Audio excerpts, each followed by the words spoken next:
Have you ever met someone who changed your life in a way you never saw coming? Someone who stepped in, not out of obligation, not because they had to, but because something in their heart just wouldn't let them walk away? Tell me, have you ever had a moment, a single, quiet moment, that made you question everything you thought you understood about love, gratitude, and the fine line between comfort and connection? If you have, or even if you haven't, you'll want to hear this story till the very end. And real quick, before we dive in, tell me in the comments where you're watching this from. I love knowing how far these stories travel. If you love this kind of video, stories that dive deep into the complicated corners of the human heart, type 1 in the comments. And if you're not really into it, type 0. I'm always listening. I want to give you what you want. And if you haven't already, go ahead and hit that subscribe button. This one's different. This one might stay with you long after it's over. It started on a rainy Tuesday. I remember pulling up to that quiet little cottage on Maple Lane. The paint was peeling, the wind chimes barely clinked, and the garden, though wild, still held color, like someone had tried to tame it once, and just let it be after a while. I was supposed to drop off a few supplies, that's all. Nothing major. I was volunteering for a local outreach group, you know, the kind that checks in on elderly folks who live alone. When she opened the door, she didn't smile right away. But her eyes, sharp, steady, like they'd seen a lot, they softened when she saw me. "Come in," she said, just like that. No hesitation, no small talk. Inside, the house was quiet. Still. You could feel the years in the walls. The kind of silence that only comes from being alone too long. There was a photo on the mantel, faded, crooked in its frame. A young boy, maybe 6 or 7 years old. Brown eyes, shy smile. I looked at it. She noticed. "I don't talk about him much," she said, and her voice, it had this crack in it, like she'd practiced being strong for so long, but right then, just for a second, the mask slipped. And that was the moment everything started to shift. Because I didn't know then that this woman, this stranger, would become the first person who ever made me feel truly seen.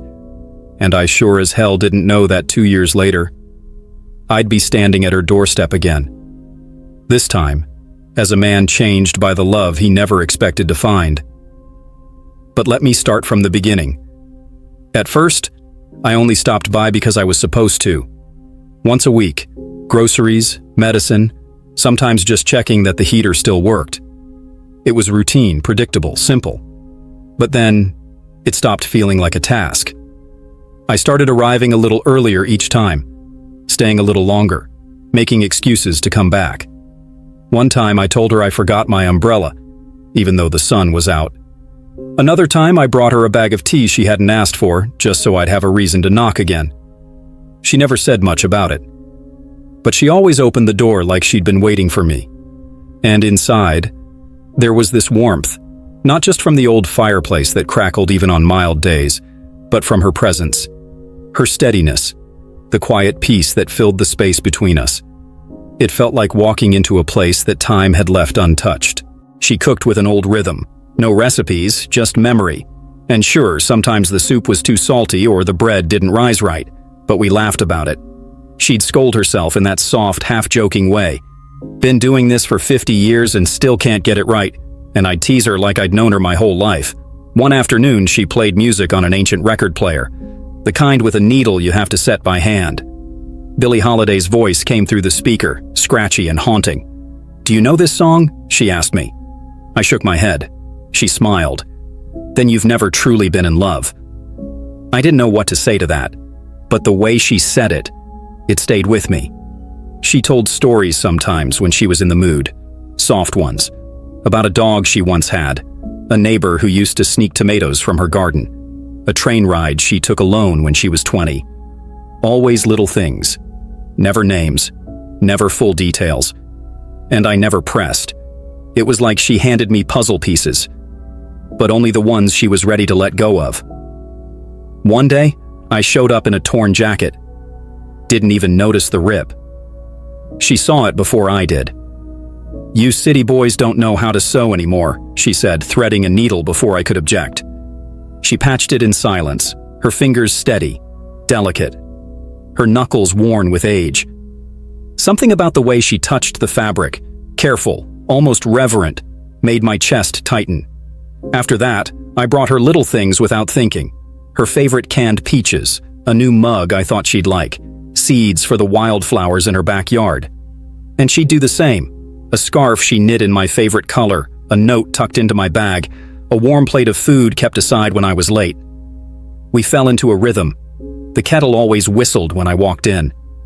The birds always fluttered to the windowsill like they knew we were about to sit down. There was always music, always tea, always a peace. She never asked much about me. But when she did, it wasn't small talk. She wanted to know what made me tired, what made me stay up at night, what I missed most about being a child. No one had ever asked me that before. And maybe that's why, without realizing it, I started feeling safe. Safe in her home. Safe in her presence. Safe in a way I didn't even know I'd been craving. It wasn't love. Not yet. But it was something. And I didn't want to lose it, even if I couldn't name it. I started thinking about her, at odd times. In the middle of my day, while stirring coffee, folding laundry, driving home in silence, she'd just appear in my mind. Not her voice, not her face, but the feeling of her. That calm, that steady, quiet strength. The way she listened, like nothing I said was ever foolish, like even my silence had meaning.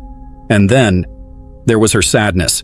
She never spoke of it directly, but it was there, always sitting behind her eyes, like a story she had locked behind a door she refused to open.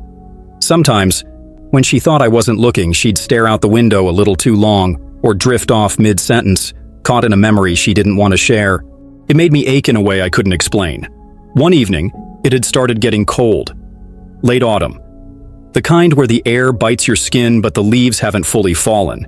She was trying to carry a few logs from the stack outside to the fireplace inside. I saw her struggling through the kitchen window and rushed out before she could argue. "Let me," I said, grabbing a few pieces from her arms. She chuckled, stubborn. "You think I haven't done this for years?" I grinned. "Maybe, but you shouldn't have to." We both reached for the same log at the same time. Our hands touched, not a casual brush, but full, warm, fingers on fingers, and it lingered. Just long enough. I pulled away first, but not fast enough. Not before I felt it, not before she did. It was nothing, it had to be nothing. Just a moment, just a mistake of timing, just a spark in a cold wind, that's all. But something in me shifted. I sat by the fire that night longer than usual. She made tea, humming softly to herself in the kitchen, and I couldn't stop watching her shadow move on the wall. My heart wasn't pounding. It was quiet, still, but heavy. That night, in the silence of my own apartment, I said it to myself out loud, like naming it would kill it. It was probably nothing, but the words didn't bring peace. They echoed. And worse than the confusion was the guilt that followed. This woman saved me in a way no one else had. She gave me comfort without asking for anything. She gave me dignity without even knowing I'd lost it. She deserved better than whatever this was blooming in my heart. I told myself I was just lonely, that it was the calm she gave me, not her, that I longed for. And yet, there were moments I'd catch myself wondering how her hand would feel wrapped in mine without firewood between us. How her voice might sound if she said my name, softer. How it might feel to press my forehead to hers in the quiet safety of her dimly lit living room. I hated myself for thinking that. Was this love? Was it maternal warmth twisted by loneliness?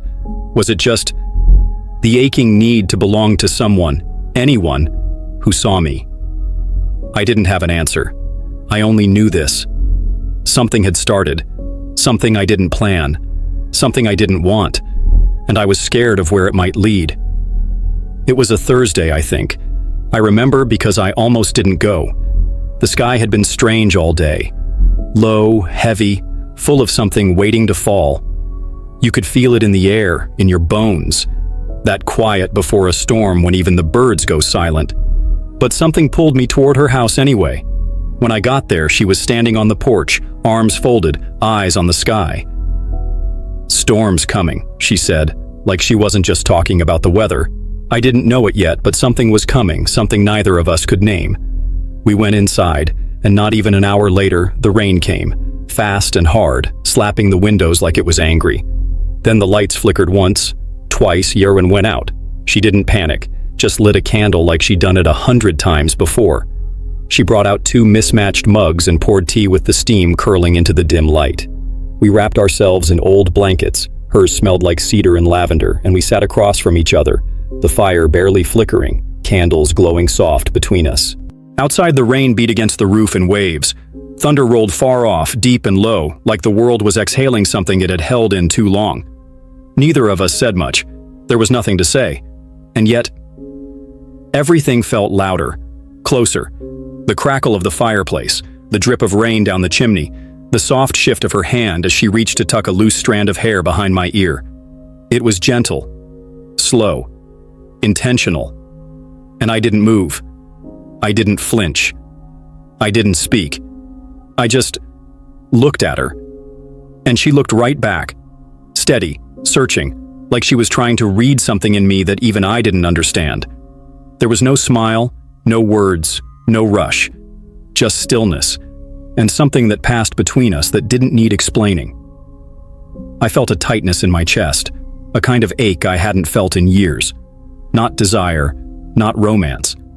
Something more dangerous, more tender, longing, that quiet, hidden longing for connection, for closeness, for being seen and not judged. My heart beat slow and loud in my ears. My fingers twitched under the blanket. I looked at her, really looked, and saw not just a woman who had lived a long life, but a soul still waiting for something. Maybe we both were. In that stillness, something in me moved.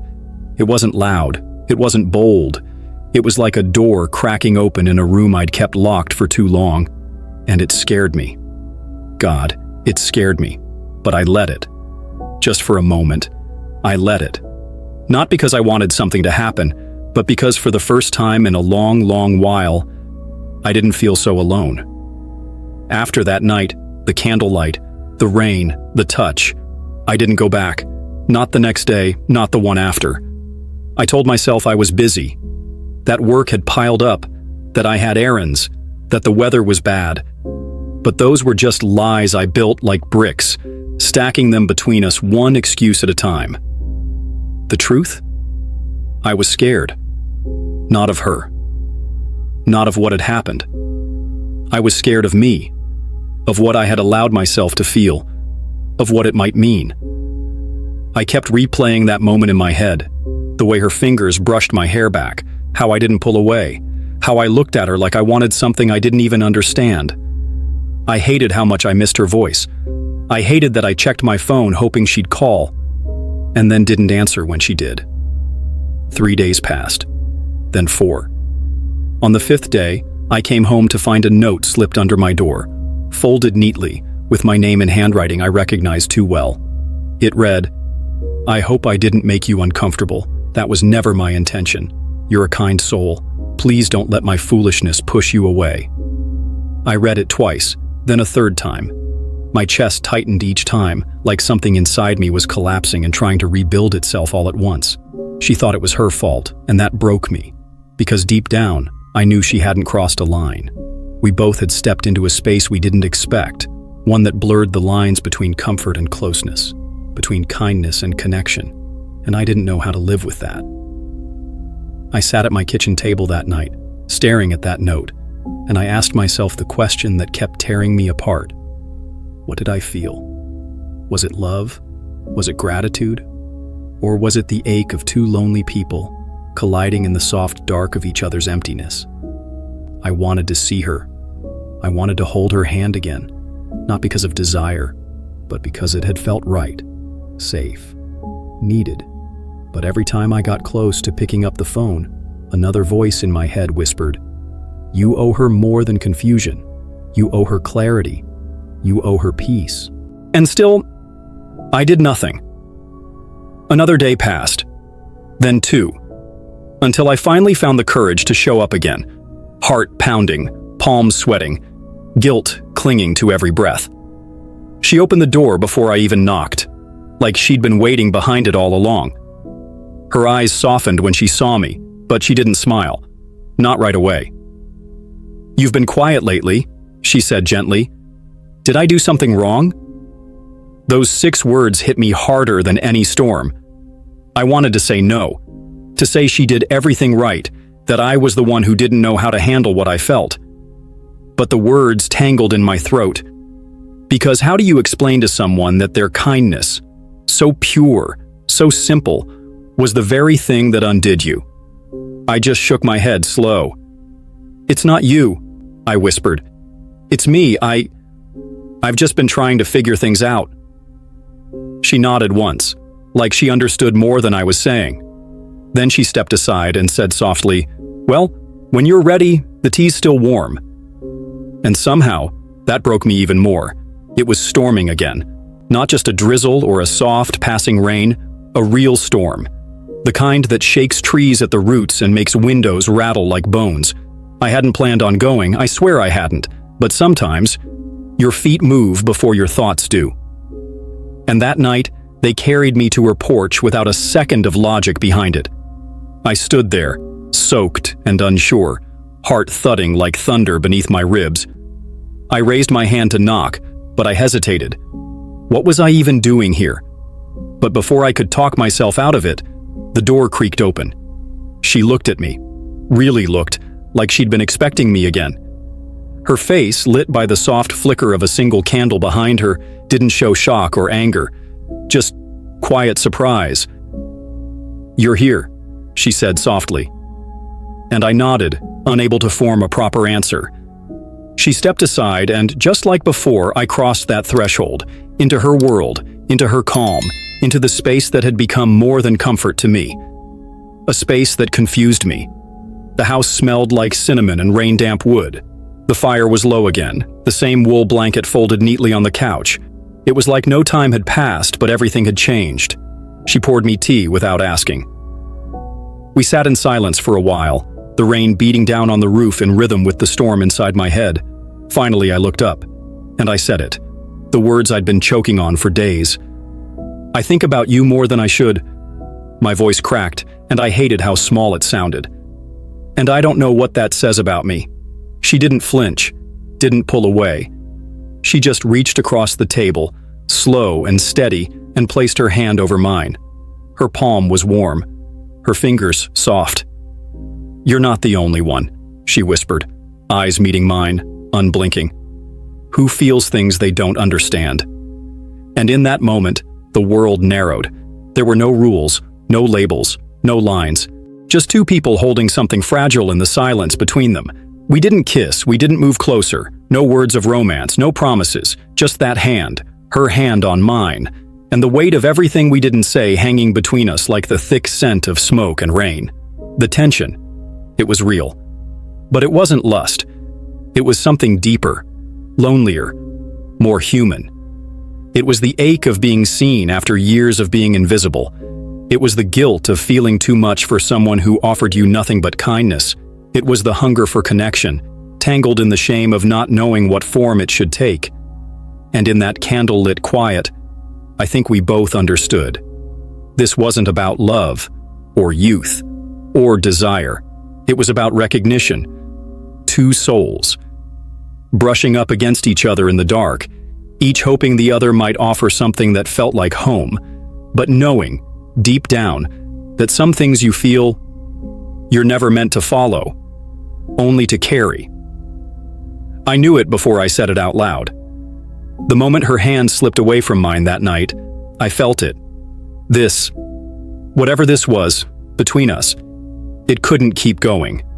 Not like this. Not quietly. Not without consequence. Not without leaving both of us a little more hollow than we already were. She was a sanctuary, but I couldn't live inside her kindness forever.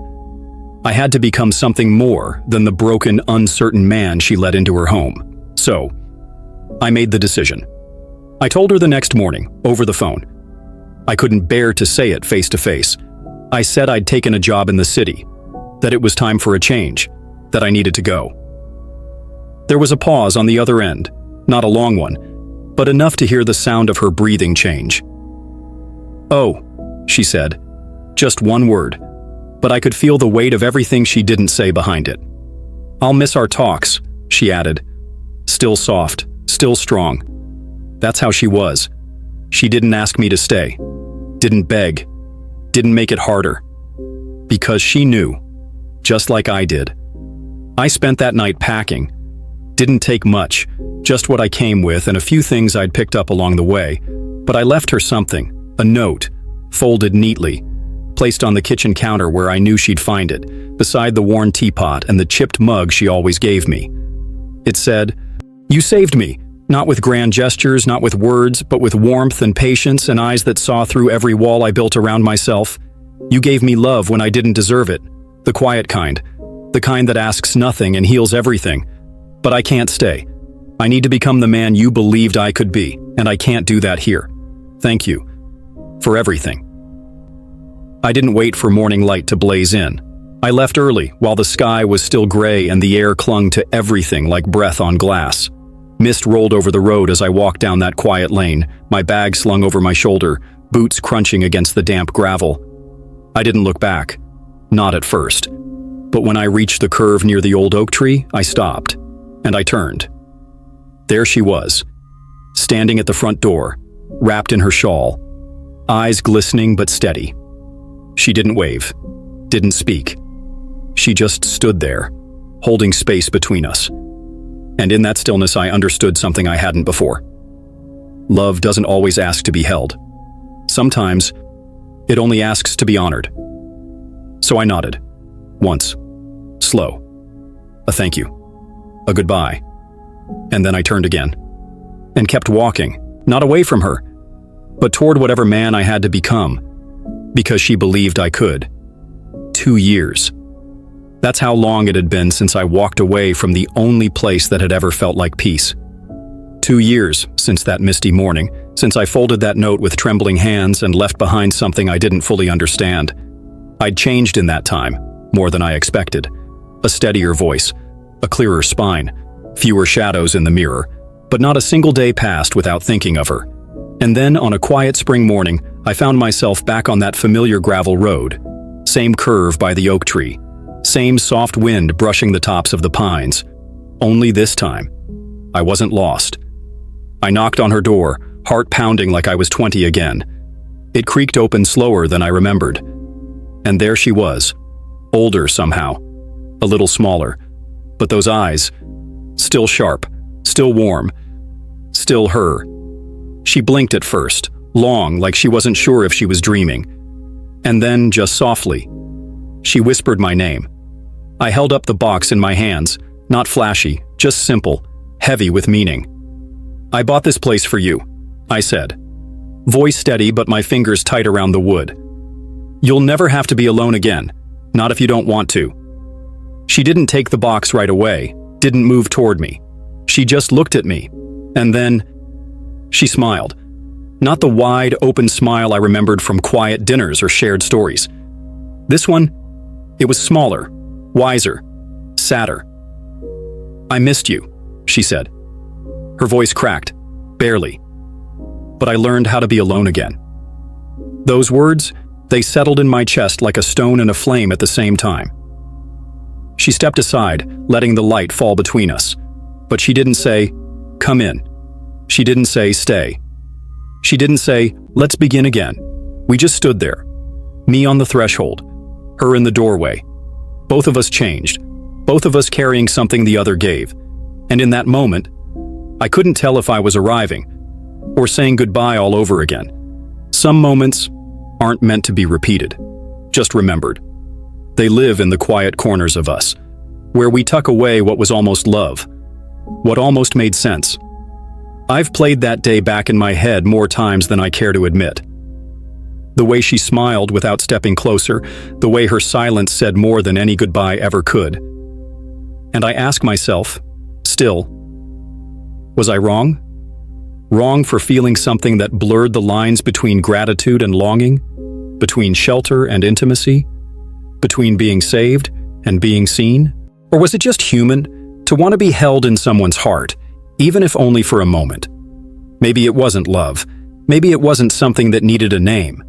Maybe it was just two lonely souls brushing up against each other in the dark and choosing not to stay lost. I'll never know exactly what we were, but I know she changed me, and I know I changed her. And sometimes, that's enough.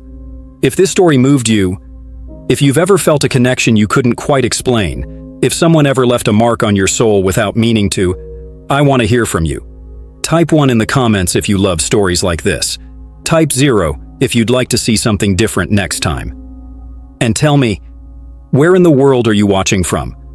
Because the stories we share, they connect us.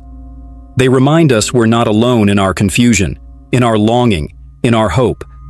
Subscribe to Mr. Alex Stories for more emotional journeys like this one. Until next time, stay open, stay human.